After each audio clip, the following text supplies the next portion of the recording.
एक सेकेंड आवाज।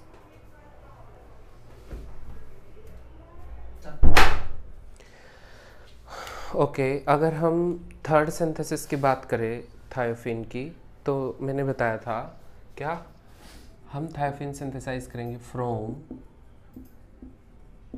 Acetylene and hydrogen sulphide.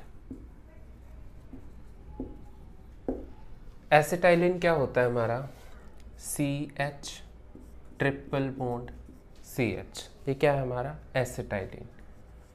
Acetylene की हाइड्रोजन सल्फाइड क्या होता है हमारा H2S। ठीक है, जब एसिटाइलिन हाइड्रोजन सल्फाइड के साथ रिएक्शन करता है तो हमें क्या मिलेगा, ये मिलेगा। ये क्या है हमारा थायोफिन है। बहुत ही सिंपल सी सिंथेसिस है, synthesis of thiophene from acetylene and hydrogen sulphide. ये तो हो गई इसकी रिएक्शन की बात। क्या है ये रिएक्शन। मैकेनिज्म से हम समझते हैं कि थायोफिन बनी कैसे होगी। अगर हम देखें एसिटाइलिन क्या है,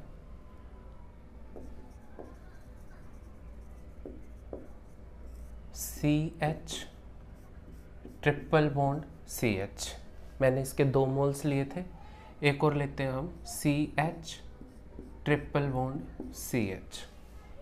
अब ये पाई इलेक्ट्रॉन्स हैं, जब ये किसी न्यूक्लियोफाइल के कांटेक्ट में आते हैं, या तो मैं ये कहूँ जब हम इस मिक्सचर को हीट करते हैं तो क्या होगा, ये जो पाई इलेक्ट्रॉन्स हैं, अब क्योंकि कार्बन और हाइड्रोजन दोनों तरफ इन्वायरमेंट सेम है, इन्वायरमेंट सेम है, इलेक्ट्रॉन नेगेटिविटी सेम है, तो क्या होगी यहाँ पे होम्योलाइटिक क्लीवेज होगी।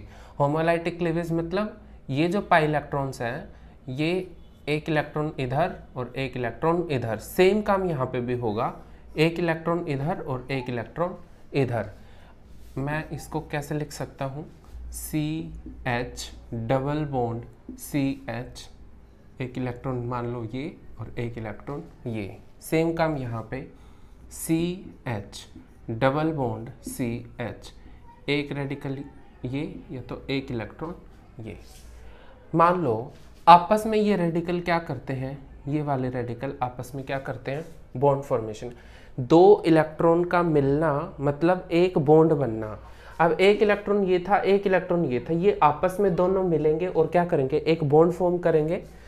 मैं इसको कैसे भी लिख सकता हूँ, ऐसे CH इलेक्ट्रॉन है एक, डबल बॉन्ड CH, इसने एक सिंगल बॉन्ड बनाया, किससे, इस CH से। ये किससे जुड़ा है, डबल बॉन्ड CH से। और इसको मैं कैसे लिखूं, मैं ऐसे भी लिख सकता हूं, कैसे, CH सिंगल बॉन्ड CH, ये क्या है, double bond CH double bond CH, इसके पास एक इलेक्ट्रॉन और एक इलेक्ट्रॉन इसके पास। यहाँ तक आया समझ, कुछ नहीं किया हमने, जस्ट ये हमारा एसिटाइलिन है, हमारा जो ये ट्रिपल बॉन्ड था, इसका जब ये ब्रेक होगा दोनों के अंदर, तो मैंने बताया यहाँ पे होमोलाइटिक क्लीवेज होगी। होमोलाइटिक क्लीवेज का मतलब दोनों तरफ एक एक इलेक्ट्रॉन का शिफ्ट होना, क्योंकि एक बॉन्ड जो है हमारा 2 इलेक्ट्रॉन्स के मिलने से बनता है। तो एक इलेक्ट्रॉन इधर शिफ्ट हो गया, एक इधर शिफ्ट हो गया, तो हमें ये मिला। अब क्या होता है, ये एक एसिटाइलिन का मॉलिक्यूल है, एक एसिटाइलिन का मॉलिक्यूल ये है, आपस में क्या करते हैं, ये दोनों इलेक्ट्रॉन्स मिलकर के क्या करते हैं, एक बॉन्ड फॉर्म करते हैं। जैसे ही बॉन्ड फॉर्म हुआ तो मैंने इसको क्या लिख दिया, ऐसे लिखा। और इसी को हम क्या भी लिख सकते हैं, ऐसे लिख सकते हैं। तो क्या है आगे, अब पिक्चर में आता है कौन, हाइड्रोजन सल्फाइड। कैसे, मान लो ये है S H और H, ठीक है। अब ये लोन पेयर है, सल्फर के पास कैसे होते हैं, 2 लोन पेयर यहाँ पे है। मान लो मैं इन लोन पेयर को ऐसे लिख दूँ, वैसे ऐसा होता नहीं है, जस्ट आपको समझाने के लिए लिख रहा हूँ मैं, क्या कि एक ऑर्बिटल ये है, इसमें एक इलेक्ट्रॉन ये हो गया, एक ऑर्बिटल ये है, एक इलेक्ट्रॉन इसमें हो गया। मैंने बताया ऐसा होता नहीं है, ये गलत है, लेकिन आप लोगों को सिंप्लीफाई करने के लिए, बस समझाने के लिए मैं ठीक भी बताऊंगा ये क्या होता है। क्या है, ये इलेक्ट्रॉन और ये इलेक्ट्रॉन आपस में क्या करेंगे, बॉन्ड फॉर्म करेंगे। ये इलेक्ट्रॉन और ये इलेक्ट्रॉन आपस में क्या करेंगे, बॉन्ड फॉर्म करेंगे। मान लो पहले ये इलेक्ट्रॉन बॉन्ड फॉर्म होता है तो इस सल्फर टू हाइड्रोजन बॉन्ड टूटेगा, फिर ये इलेक्ट्रॉन और ये इलेक्ट्रॉन आपस में मिलकर एक बॉन्ड बनाते हैं तो यहाँ से हाइड्रोजन निकलेगा। क्या हो गया, माइनस में 2H प्लस आयन यहाँ से क्या हो गए, बाहर निकल गए। क्या मिला हमें, CH CH double bond CH CH किससे लिंक हो गए हैं, सल्फर से। ये क्या है, हमारी थायोफेन ही है। मैंने बताया ये एक रॉन्ग तरीका है, ये गलत है, जस्ट आपको क्या है सिंप्लीफाई करने के लिए है। अब मैं इसको ठीक बताता हूँ कि होता कैसे है। एक्चुअली